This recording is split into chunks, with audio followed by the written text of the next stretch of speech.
Hello everyone, welcome to St. Peter's Law Academy.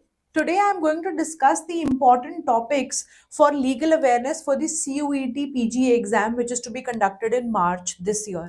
अब CUET PG का जो exam आ रहा है उस एग्जाम का पहली बात तो ये कोड नंबर आपके पास यहाँ गिवन है ऑन द स्क्रीन. अब इस एग्जाम में हमारे पास लीगल अवेयरनेस करके जो है एक पोर्शन है अंडर जनरल नॉलेज इटसेल्फ. तो स्टूडेंट्स बहुत ज़्यादा कंफ्यूज रहते हैं कि मैम कैसे लीगल अवेयरनेस के लिए क्या पढ़ना है, क्या इंपॉर्टेंट टॉपिक्स हैं. तो आज हम उन्हीं इंपॉर्टेंट टॉपिक्स को इस पर्टिकुलर वीडियो में डिस्कस करेंगे so that you now have no confusion और अभी आने वाले टाइम में आप अपने लीगल अवेयरनेस के टॉपिक्स को पूरा कर पाओ. तो now as you see here general knowledge और जनरल अवेयरनेस के अंदर आपके दो लॉ से इंपॉर्टेंट टॉपिक्स उठते हैं. One is the Indian constitution and the other is headed or named under legal awareness. तो अब यहाँ पे हमारे पास दो हेड्स हैं, Indian constitution and legal awareness, right. अब as far as Indian constitution is concern, अब ये दोनों चीजें ना जनरल नॉलेज में आती हैं, ना कि अलग से कुछ लीगल एप्टीट्यूड में. तो अब यहाँ पे आपको क्या करना है, you need to have a basic knowledge of different concepts so that you can answer this particular portion. There might be a chance के क्वेश्चन सिर्फ एक दो तीन या चार क्वेश्चंस आए maximum, but those all 4 to 5 questions, let's say if we are getting from legal awareness, or even if we are getting at least only 2 to 3 questions, then all of them are 4 marks each, right? So 4 marks really accounts for something, and that is why आप legal awareness के portion को छोड़ नहीं सकते. And also it is not that difficult कि आप legal awareness का portion जो है वो कवर करो along with other topics of general knowledge. तो today let us discuss that what all important topics you need to cover. Now, as far as Indian Constitution is concerned, the very important factor that comes is constitutional history. तो आपको थोड़ी सी constitutional history देखनी पड़ेगी. History आपके पास generally अलग से भी है यहाँ पे, but that accounts for history of different things. But Indian constitution की history, making, important dates, drafting committee, the chairman of drafting committee, how the process of constitution happened, और कॉन्स्टिट्यूशन ड्राफ्टिंग से पहले की भी थोड़ी बहुत हिस्ट्री आपको Indian constitution में पढ़नी है. Then comes up your the concept of fundamental rights and fundamental duties. Now fundamental rights and duties एक ऐसी चीज है जो कि बहुत सारे बच्चों को स्कूल में भी पढ़ा दी जाती है up until 10th standard, and if somebody who takes up on humanities then political science में और इन सारी चीजों में 11th और 12th में भी fundamental duties को पढ़ाया जाता है. So fundamental duties and fundamental rights is one such concept which accounts for a very basic concept of the Indian Constitution and thus becomes important. तो आपको ये भी जो है वो करना है.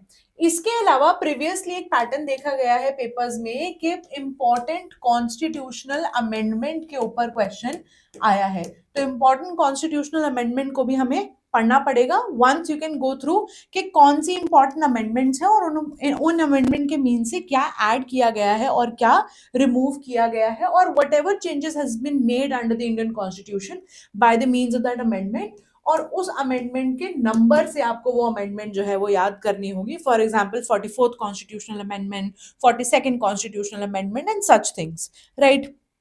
तो ये आपका काफी कुछ बनता है portion from the Indian constitution. Apart from it, under Indian constitution only you can understand the basic structure of the government, because that also accounts for or is in the part of the constitution itself. तो ये चार heads हैं आपके.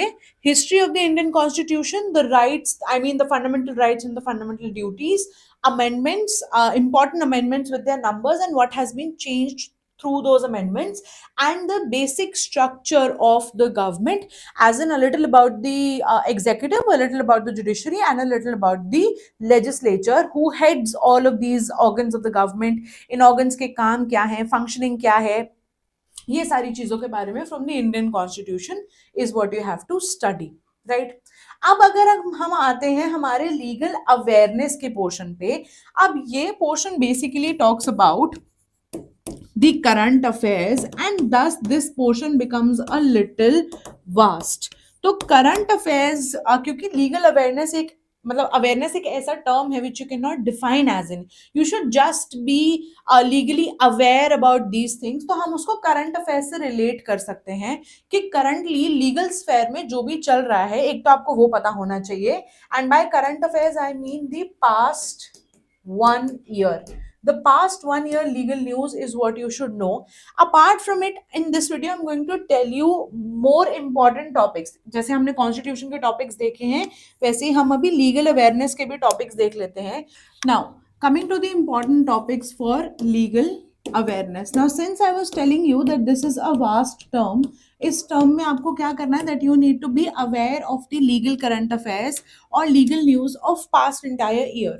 But I'll tell you some important topics and some important things that you can cover so that this video is helpful for you, right? अब legal awareness में कुछ basic एनैक्टमेंट्स और कुछ बेसिक एक्ट्स के बारे में आपको पता होना चाहिए. जैसे कि यू शुड नो अबाउट और the full form of POSH act, you should know the full form of JJ act which is juvenile justice act, you should know the full form of DV act which is domestic violence act. And ये सारे acts के साथ साथ you should also know their date of enactment and also POCSO, which is Protection of Children from Sexual Offences Act, right? तो POSH, JJ, DV and POCSO ये चार काफी important legislations हैं. पॉश है basically prevention of sexual harassment at workplace act, juvenile justice act लगता है minors पे, DV act लगता है डोमेस्टिक वायलेंस के केसेस पे, डोमेस्टिक वायलेंस एक्ट है तभी ये, और पॉक्सो लगता है protection of children from sexual offences, यानी कि माइनर्स को प्रोटेक्ट करना फ्रॉम सेक्सुअल ऑफेंसेस. तो ये एक्ट्स के लिए आपको इन एक्ट्स में बहुत ज्यादा डिटेल में नहीं जाना, but you need to know the date of enactment and date of enforcement. तो बेसिकली एनैक्टमेंट एंड एनफोर्समेंट की डेट्स इन पर्टिकुलर एक्ट की आप संभाल के और ध्यान से पढ़ लेना, राइट? ये दो इंपॉर्टेंट फैक्टर्स इस पर्टिकुलर टॉपिक में से. अच्छा, अब लीगल अवेयरनेस के बाद, ये करने के बाद what you need to do is you need to study a little और know the name of various environmental protection से ऊपर जितने भी इंटरनेशनल कन्वेंशंस हैं उनके नाम और उनकी डेट या फिर ईयर याद कर लेना particularly. Now this is just an added thing, ऐसा कुछ प्रीवियस पेपर्स में नहीं देखा गया, but since UET paper becomes unpredictable sometimes and since I told you that the term awareness is a little vague term, तो उसमें कुछ भी इंपॉर्टेंट चीज पूछी जा सकती है. एंड क्योंकि अभी एनवायरमेंट से रिलेटेड और क्लाइमेट चेंज से रिलेटेड बहुत ही इंपॉर्टेंट चीजों के बारे में बात करी गई है in the year 2024, at the or towards the end of the year of 2024 we have seen कि कैसे environmental protection को लेके बहुत सारी नई चीजें आई हैं. GRAP 4 implement हुआ है, we have seen that AQI has been falling off the charts, so that is why environment एक important topic बन जाता है आपके एग्जाम के लिए. तो इसीलिए environmental protection से related जितनी भी international conventions हैं, not all of them but obviously the important ones like the Kyoto Protocol, like the Stockholm Conference, like the Paris Convention, तो आप इन सब के नाम और इन सब के जो ईयर हैं वो जो है आप याद कर सकते हो. और पर्टिकुलरली ये पर्टिकुलर कन्वेंशन किस पर्टिकुलर कंट्री में हुई थी आप वो भी इस चीज के लिए याद कर सकते हो. This is an added thing, this might or might not come, but since environment has been an important topic, I believe you should most definitely study this particular thing, right? Apart from it, now let us discuss कि जितने भी हमारे recent पिछले साल में या फिर towards the end पिछले 6-7 महीने में काफ़ी इंपॉर्टेंट चीज़ें हुई हैं 2024 में, और अभी बिगिनिंग जनवरी 2025 में अगर कुछ इंपॉर्टेंट हुआ है तो which is related to law, current affair which is related to law. तो सबसे पहले तो अगर हम देखें तो as I told you air pollution has been there, falling AQI, climate change has been there. तो इसी के चलते जो ग्रैप 4 इम्प्लीमेंट हुआ था, यू शुड स्टडी कि ग्रैप 4 क्या है, क्यों इम्प्लीमेंट हुआ था. ये आपके करंट अफेयर्स में भी आपकी हेल्प करेगा और थोड़ा सा इसमें एक लीगल टच भी जो है वो है. Next thing is difference in और changes being made under collegium system. So a little bit on what collegium system is, कौन कंप्राइज करता है कोलिजियम सिस्टम को, कौन कौन से मेंबर्स हैं, कोलिजियम सिस्टम का काम क्या है और उसमें क्या चेंजेस लाने की बात करी गई है. बहुत ही basic, you don't have to go in detail of collegium system, but you have to basically understand कि क्या चेंज लाने की बात करी गई है, बिकॉज जनवरी 2025 के बिगिनिंग में ही इसके बारे में बात जो है वो करी गई थी. Then is the data protection bill. Now data protection bill has been there in conversation in relation to right to privacy in the previous year in 2024. तो इसके बारे में पढ़ लेना, बिल का जो ईयर है वो क्या है, बिल के इंपॉर्टेंट कंपोनेंट्स क्या हैं, और बिल किस पर्टिकुलर राइट से रिलेटेड है, it's related to right to privacy, इस पे क्वेश्चन जो है वो आ सकता है. Then next is the NEET paper leak case.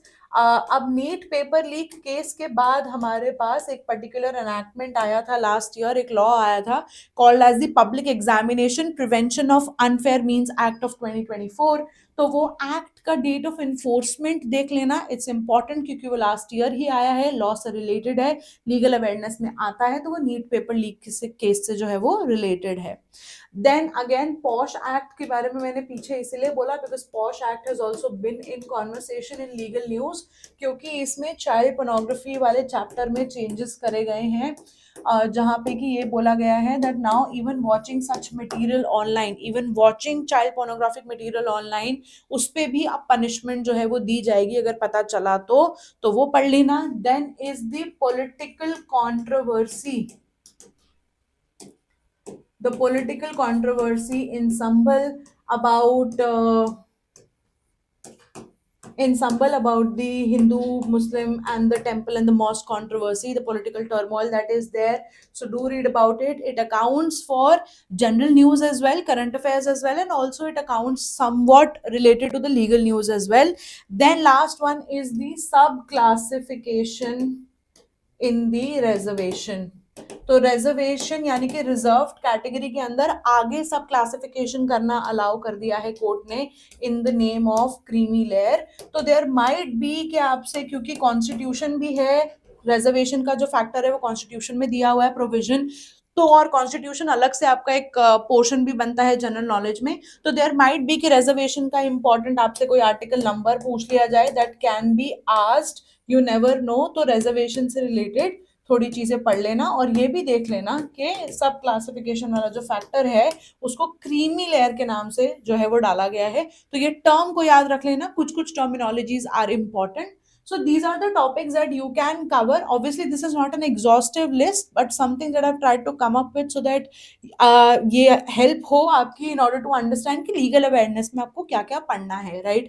तो ये important topics which amount to legal awareness, these basic acts and such things. So do study them, and also your Indian constitution.